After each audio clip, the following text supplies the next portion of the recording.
tinggal di Muzdalifah pada saat itu, menunggu pertengahan malam lalu kemudian meninggalkan wilayah Muzdalifah. Nabi SAW tinggal di Muzdalifah malam itu dan beliau beristirahat dan memerintahkan seluruh sahabat untuk beristirahat. Tidak lagi zikir secara khusus, tidak ada lagi ibadah, sudah selesai. Tadi Arafah sudah dimaksimalkan, cukup. Sekarang saatnya istirahat. Dan ini saya bilang tadi ya, agama Islam agama mudah. Tidak semuanya padat. Ada waktunya orang istirahat. Nabi SAW istirahat pada saat itu. Sampai menjelang subuh. Beliau lalu bangun, mengimami sholat subuh. Kemudian Nabi SAW bergerak pada saat itu dari Muzdalifah pada tanggal 10 Zulhijjah. Habis sholat subuh, beliau bergerak menuju ke Mina. Kembali ke Mina, ke tempat hari Tarwiyah tadi. Kemudian beliau pun SAW pada saat itu jumrah, melontar. Ya, jadi di sana di wilayah Mina ada tempat melontar, kecil, sedang, besar. Ya, diistilahkan dengan sugra, wusta dan kubra, atau yang kubra ini nama lainnya Aqabah, jumrah Aqabah. Dari tanggal 10 Zulhijjah, sunnah Nabi SAW jemaah haji pada kesana untuk melontar, melempar 7 butir batu kecil, ya, untuk menjadi syarat mengikuti sunnah yang pernah dilakukan oleh Ibrahim alaihissalam. Jadi di 3 titik ini diyakini dulu waktu Ibrahim alaihissalam ingin menyembelih Ismail, maka syaitan datang menggoda beliau di 3 titik itu, lalu beliau melempari dengan batu syaitan tersebut 7 butir. Ya, tetapi kita sekarang bukan melempar syaitan, ya. Jadi jangan yakini di situ ada syaitan. Tapi kita sedang menjalankan apa yang diperintahkan Allah untuk mengenang perbuatannya Ibrahim alaihissalam pada saat itu. Makanya kita disuruh lempar kerikil kecil, nggak usah cari batu besar.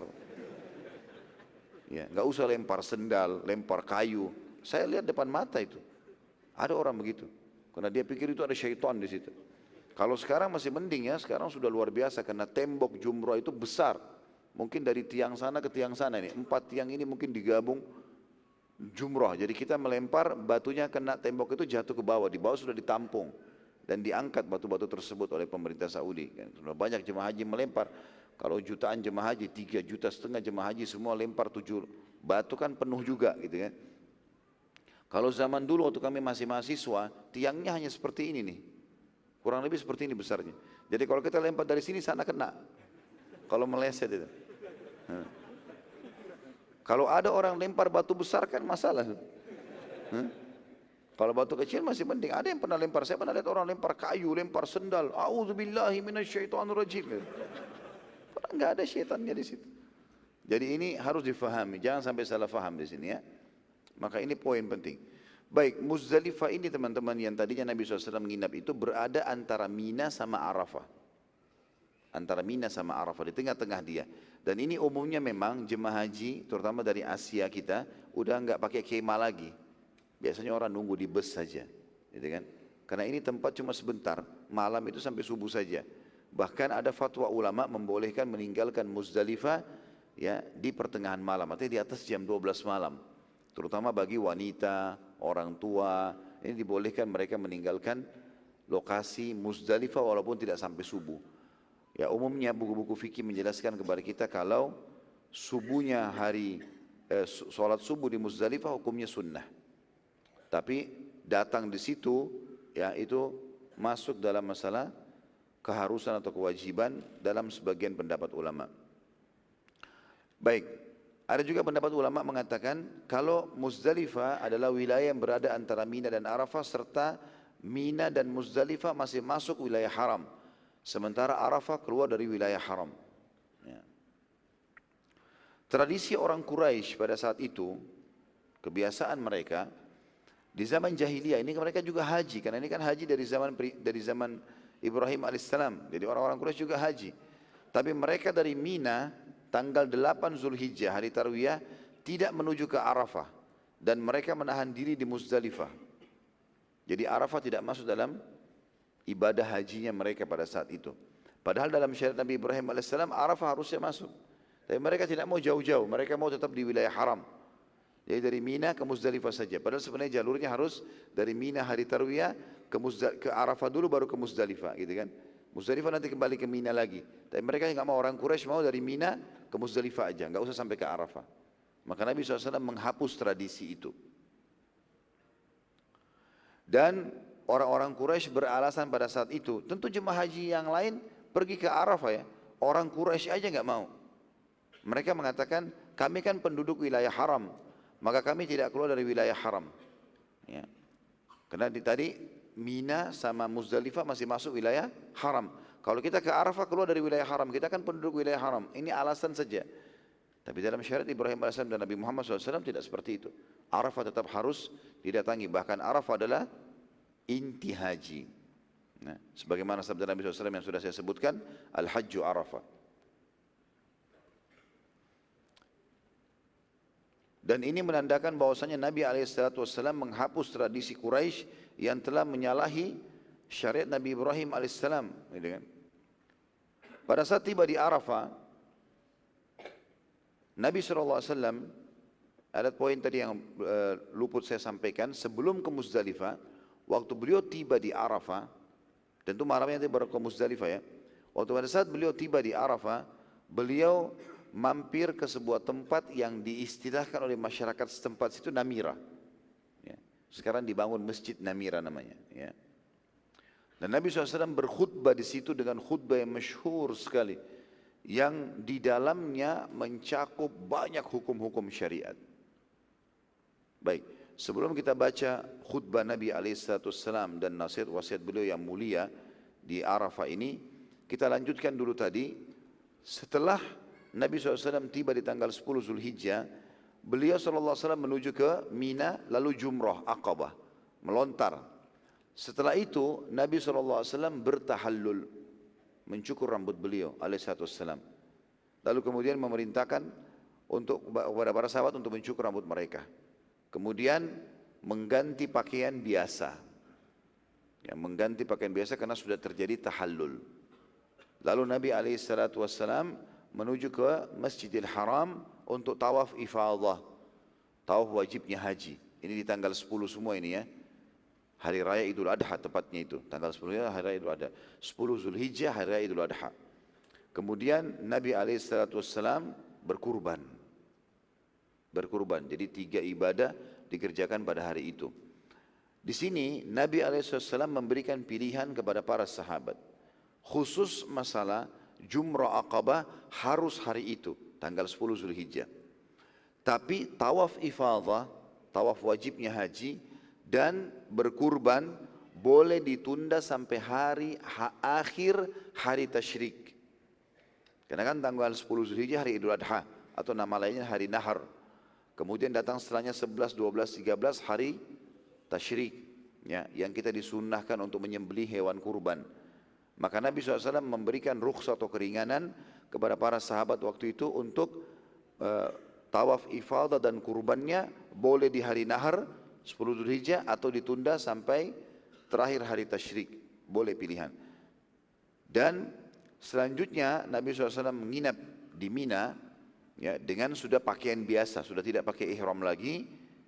Tanggal 10 itu beliau menginap di Mina, tanggal 11, tanggal 12 ya, dan akhir tanggal 13 beliau tinggalkan tempat itu. Tidak nginap lagi tanggal 13-nya, tapi sampai menjelang maghrib Nabi SAW keluar dari Mina.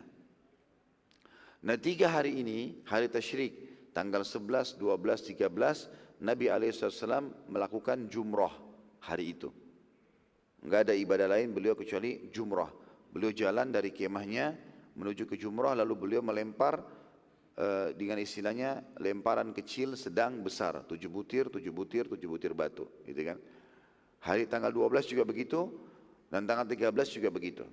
Khusus di tanggal 12 ini, firman Allah Subhanahu wa taala turun pada saat itu. Firman Allah Subhanahu wa taala turun, dan firman Allah Subhanahu wa taala turun ini menjelaskan tentang bolehnya jemaah haji meninggalkan Mina dan menutup haji mereka di tanggal 12. Di Indonesia biasa kita istilahkan dengan nafar awal ya. Jadi tanggal 12 boleh orang keluar. Tapi kalau mau lebih afdal tunggu sampai tanggal 13. Maka Nabi SAW membacakan ayat ini menjelaskan kepada kaum muslimin kalau bolehnya siapa yang mau menutup hajinya sekarang tanggal 12 silakan. Tapi riwayat-riwayat menjelaskan Nabi SAW memerintahkan mereka setelah jumrah, mereka meninggalkan Mina sebelum terbenam matahari. Kalau terbenam matahari, mereka harus lanjutkan sampai tanggal 13. Ya. Tentu saya selalu sarankan jemaah haji saya dan saya juga sampaikan dalam pengajian kita ini, dianjurkan sekali agar setiap muslim untuk menunggu sampai tanggal 13. Karena tidak ada sesuatu juga yang dikerjakan kalau orang keluar dari tanggal 12. Kecuali darurat sekali, orang darurat harus pulang ke negaranya, ada hal yang penting mungkin. Tapi kalau hanya sekedar kembali ke apartemen, kembali ke hotel, tunggu di sana, lebih baik dia tunggu di Mina. Ya, lebih baik dia tunggu di Mina, maka dia akan lebih banyak mendapatkan pahala karena Allah mengatakan liman ittaqa. Siapa yang mau lebih bertakwa, artinya lebih banyak mendapatkan pahala. Allah SWT menurunkan satu surah dan dinamakan dengan surah Al-Hajj. Ya. Memang menyebutkan tentang masalah atau disebutkan dengan istilah haji ini. Ya. Surah nomor 22 dalam Al-Quran. Ya. Tentu masalah haji ini juga dijelaskan dalam banyak surah-surah yang lain. Ya. Tetapi di sini ada surah nomor 22 dalam Al-Quran yang memang Allah sebutkan kalau surah itu dinamakan surah Al-Hajj. Juga dalam surah At-Taubah kalau tidak salah itu disebutkan juga tentang masalah kalimat haji. Jadi berulang kali disebutkan itu. Tentang masalah haji ini Allah Subhanahu Wa Taala menyebutkan tentang kisah Ibrahim alaihissalam. Dan ini sudah kita ceritakan di awal-awal bahasan sirah kita. Bagaimana Ibrahim alaihissalam disuruh oleh Allah Subhanahu Wa Taala di ayat 27-nya dalam surah Al-Hajj itu. Allah mengatakan a'udzubillahi minasyaitonirrajim wa'adzim fin nasi bil hajj wa'adzim fin nasi bil hajj ya'tuka rijalan wa ala kulli dhamirin ya'tina min kulli fajjin amiq. Dan serulah kepada manusia untuk mengerjakan haji, niscaya mereka akan datang kepadamu dengan berjalan kaki dan mengendarai unta yang kurus yang datang dari segenap penjuru yang jauh.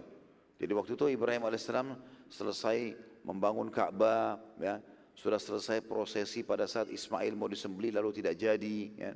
Lalu terakhir Allah SWT menyuruh membangun Ka'bah. Setelah itu Allah perintahkan Ibrahim AS untuk memanggil manusia haji. Lalu kata Ibrahim AS, bagaimana bisa suaraku sampai kemana nih? Ibrahim AS tanya kepada Jibril AS. Maka Jibril mengatakan sesungguhnya tugasmu hanya menyampaikan. Maka Ibrahim AS pun disuruh naik ke atas gunung tertinggi yang dia bisa jangkau. Lalu dia memanggil orang, wahai orang-orang beriman, datanglah haji.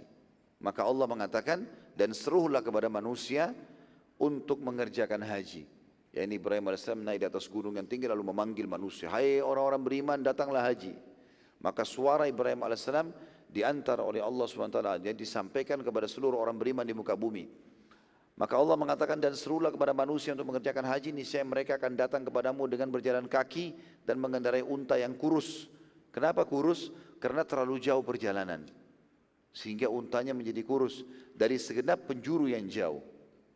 Ayat 28, tujuan haji adalah liyashhadu manafi'a lahum wa yadhkuru ismallahi fi ayyamin ma'lumatin ala ma razaqahum min bahimatil an'am.